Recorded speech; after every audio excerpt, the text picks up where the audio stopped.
the discussion. They are talking about the course VJ will study. First, you have some time to look at questions 1 to 7.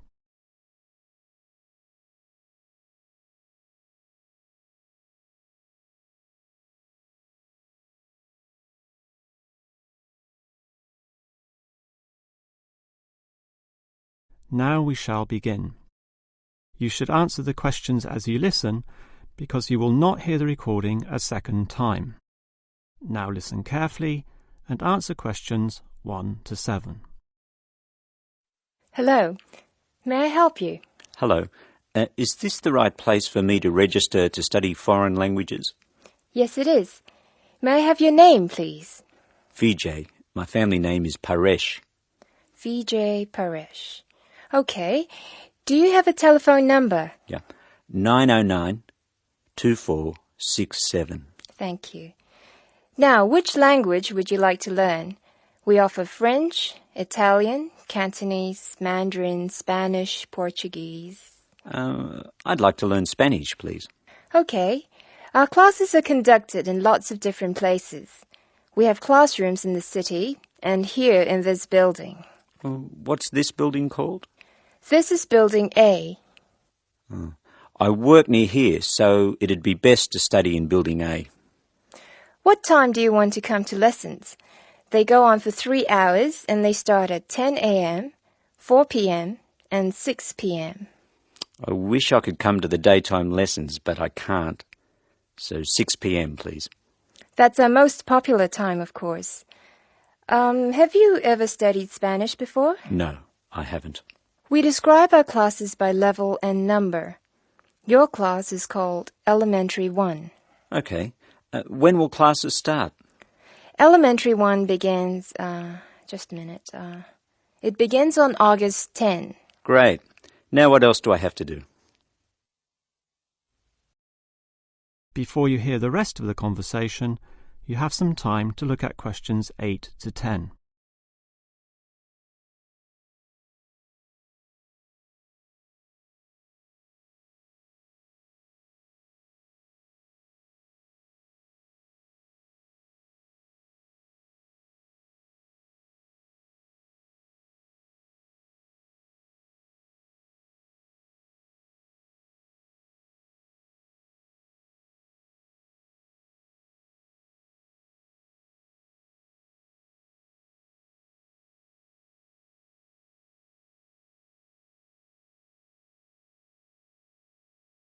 Now listen and answer questions 8 to 10.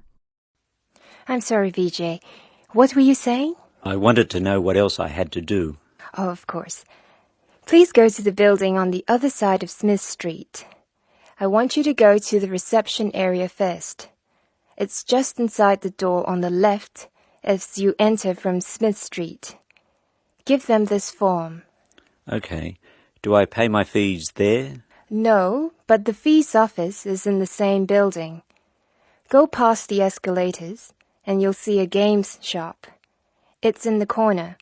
The fees office is between the games shop and the toilets. Thanks. Where can I buy books? The bookshop is opposite the lifts.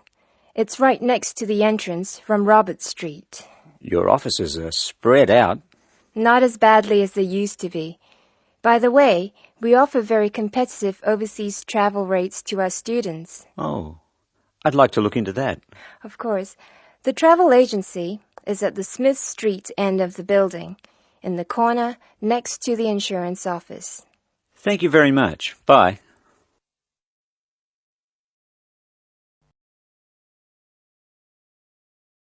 That is the end of part 1. You now have half a minute to check your answers.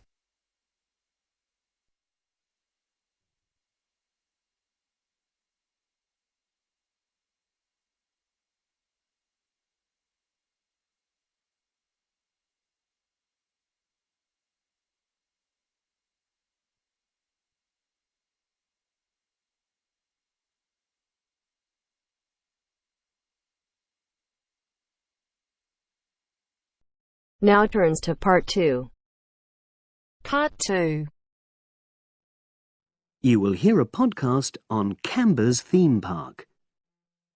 Now you have some time to look at questions 11 to 16.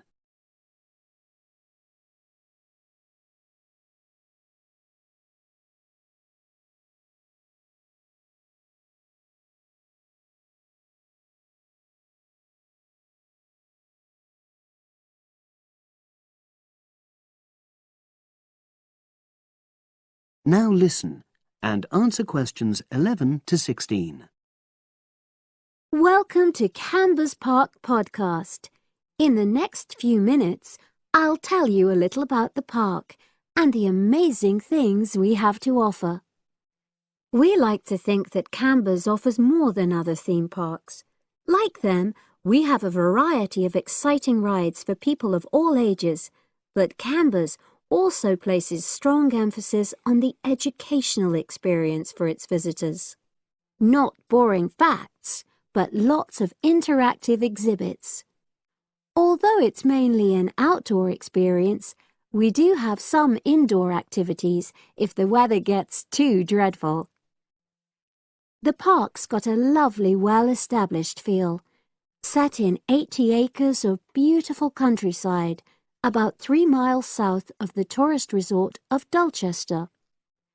The park was set up in 1997 by the Canberra family, but then taken over by new owners in 2004, who have maintained the original vision of the Canberras. It has lots of old trees, hundreds of flower beds, and a gorgeous lake. Canberra's has over 45 different rides, exhibits, and arcades. All but one of these is free once you've paid your entrance fee. We charge a small fee for our newest ride to reduce the length of the queues. You don't pay anything for parking. A family ticket for a family of 4 works out at about £8 per person, which is amazing value. Full details of current prices are shown on our website, along with full details of rides, etc., and directions for getting to us.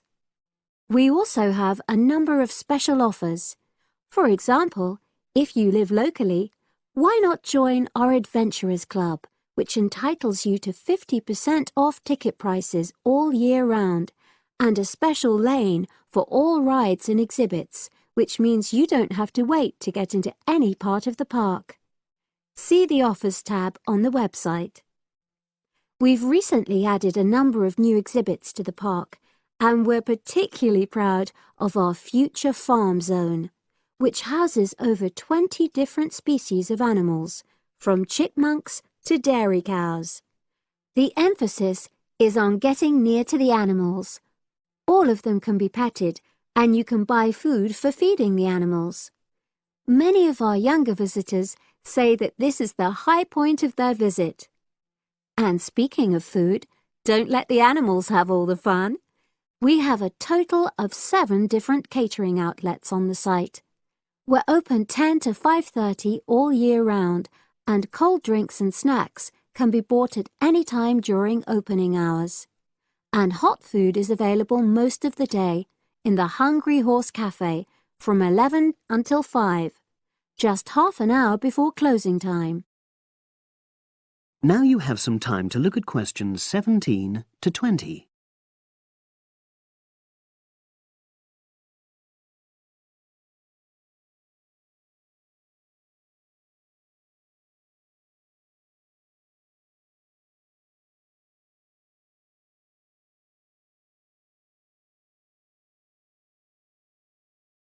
Now listen and answer questions 17 to 20. Now we want all our visitors to have an exciting time when they come to the park, but our first priority must be safety.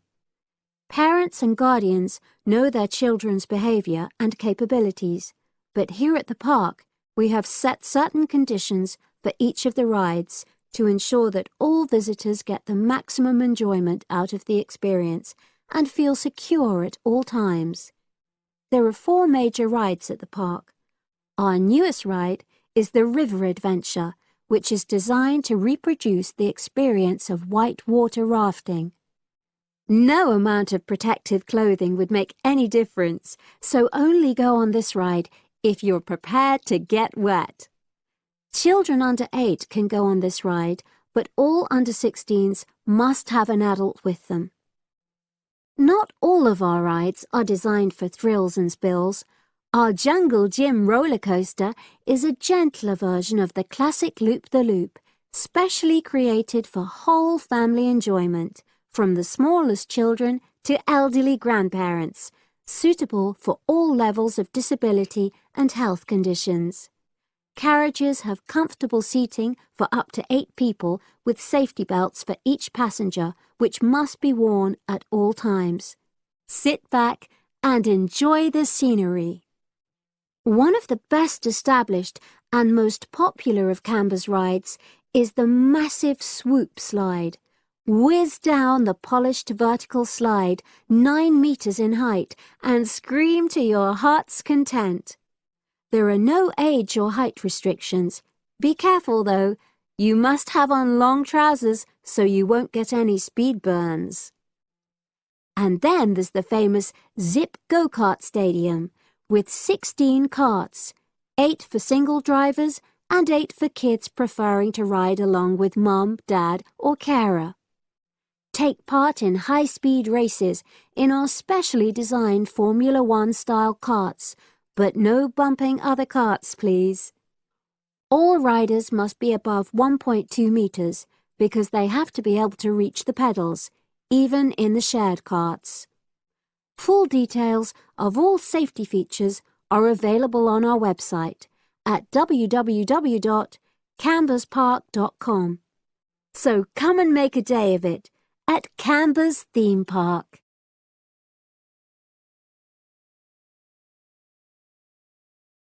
That is the end of part 2. You now have half a minute to check your answers.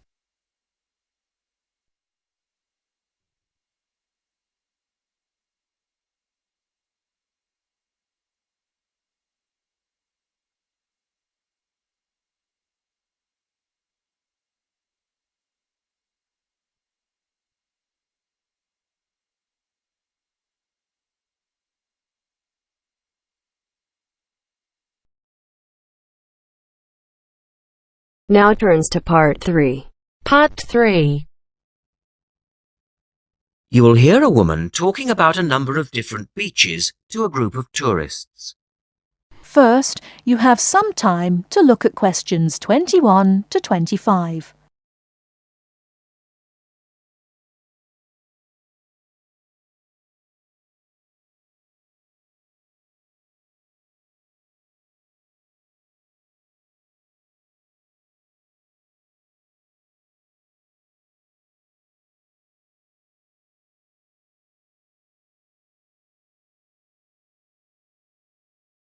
Now listen carefully and answer questions 21 to 25. Right, let's move on to the beaches here, which are absolutely beautiful. You do have over 100 to choose from. They're mostly sandy beaches and they vary from the largest, which is 2.5 kilometres long, to tiny sandy coves. But there are a few that I'd really recommend you to visit. So, looking at this pamphlet, first of all, there's Bandella Beach. This beach is 1 kilometre away from the old fishing village of Bandella, which is a beautiful spot. If you park in the car park behind it, there's a small path which leads down to the bay. It's very pretty because the whole beach is backed by pine trees, so it's very sheltered. The beach itself is very clean and the water is shallow and safe. That, together with the soft sand, make it an ideal beach for children and non-swimmers. A little further round the coast, again to the east, in the eastern corner of the island, is the spectacular Dapolata Beach, which is basically a long inlet. The land around this beach is marshland. It's all marsh, and there's a stream which winds through it, and the stream goes into the sea. And the beach has lovely pale gold sand. Access to this beach is quite tricky, and not for the less energetic. You have to go down a long flight of steps, 190 to be exact. But you'll be relieved to know that there's also a road which winds down to a car parking area. When you're level with the sea, there is a handful of shops and bars, and you can hire some beds and umbrellas. Continuing round the island, just past the tip of Calne, is the next beach I'd suggest you visit, and this is San Get. Why? Because there isn't a beach longer than this on the island. If you want to know, it's exactly 2.5 kilometres long, and that's a bonus because it means it never gets overcrowded. It has golden sand and clear blue water shelving into the sea. Before you hear the rest of the talk, you have some time to look at questions 26 to 30.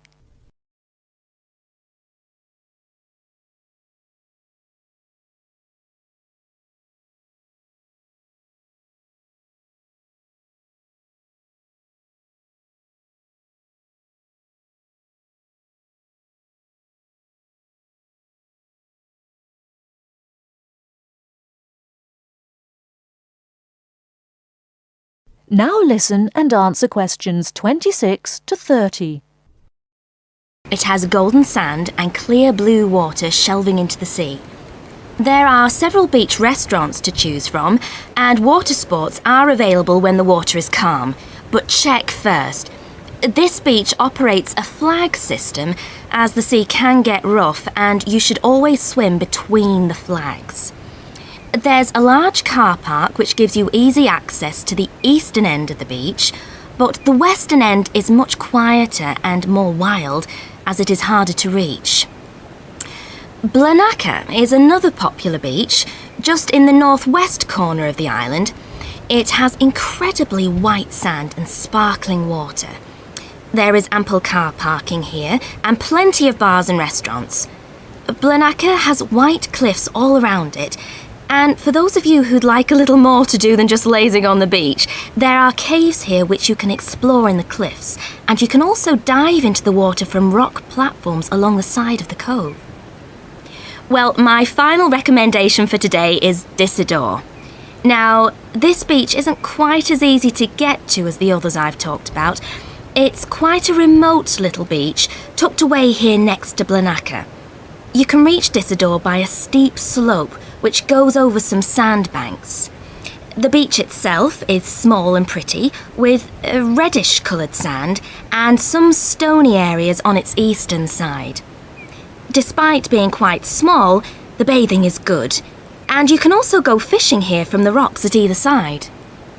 It's a good idea to take some food and drink with you if you decide to go here, as there's only one little bar which isn't always open.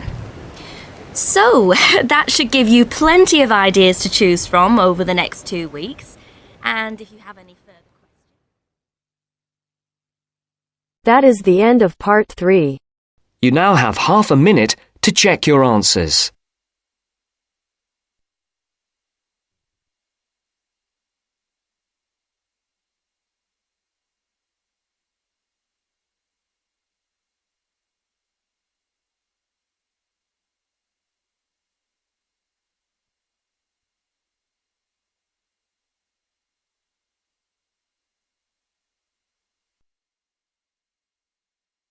Now turns to part 4.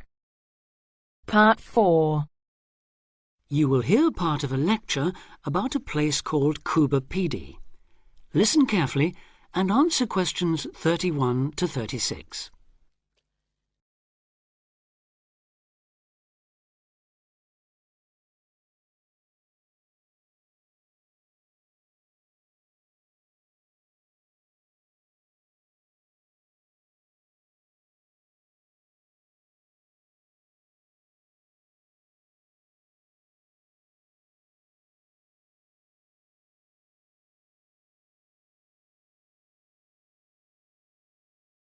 Listen carefully and answer questions 31 to 36. Good afternoon. Today, we're continuing this series of talks on the development of the Australian outback with a look at Cuba Pedy, the desert town of opal mines and underground living, which lies 860 kilometres north of Adelaide and 690 south of Alice Springs. The inaccessibility, harsh climate and almost total lack of water made it a highly unlikely place for human habitation. But that all started to change in 1915 with the discovery there of opals, the precious stones which seem to change colour according to their surroundings.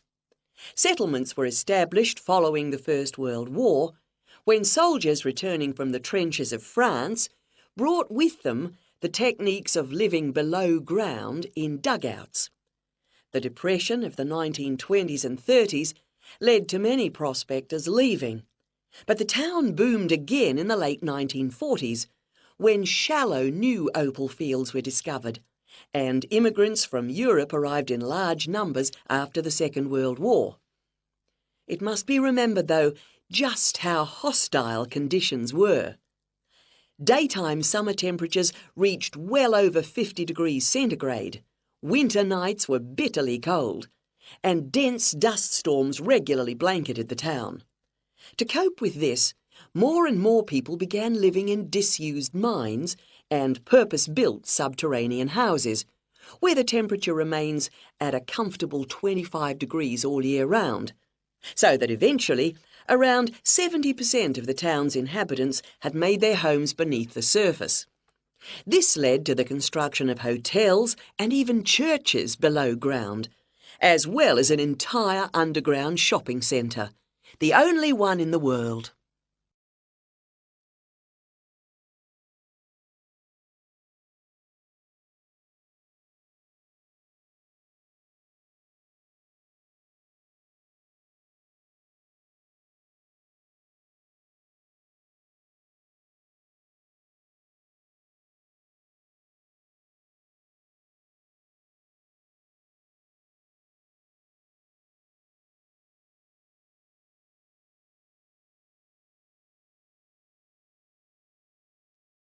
Now answer questions 37 to 40. Perhaps not surprisingly, this has now led to the emergence of a secondary industry, tourism. Increasing numbers of visitors come to see the tunnels and the caves with their ventilation shafts, the weird machines lying about in the town, and, just beyond it in the scorched red desert, the conical hills thrown up by the world's biggest opal mines. It's a logical stopping place for travellers too. The nearest town to Coober Pedy is Woomera, in the prohibited area once used for launching space rockets. But even that is an enormous distance away. Within the town itself, there are plenty of hotel rooms and a number of ethnic restaurants. Remember that Coober Pedy is one of the most multicultural places in Australia, with an estimated 45 nationalities represented, and its very own Opal Museum.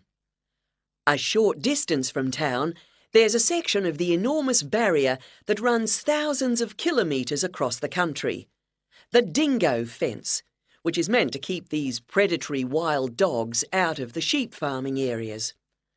Another attraction just outside town are the sets of various films made there, including Mad Max 3, as well as The Red Planet and Until the End of the World. Names that reflect the harshness of the terrain and temperatures there. The name Coober Pedy, incidentally, comes from an Aboriginal expression meaning white man's hole in the ground. Next, I'd like to go on to talk about Broken Hill, another mining town, but one that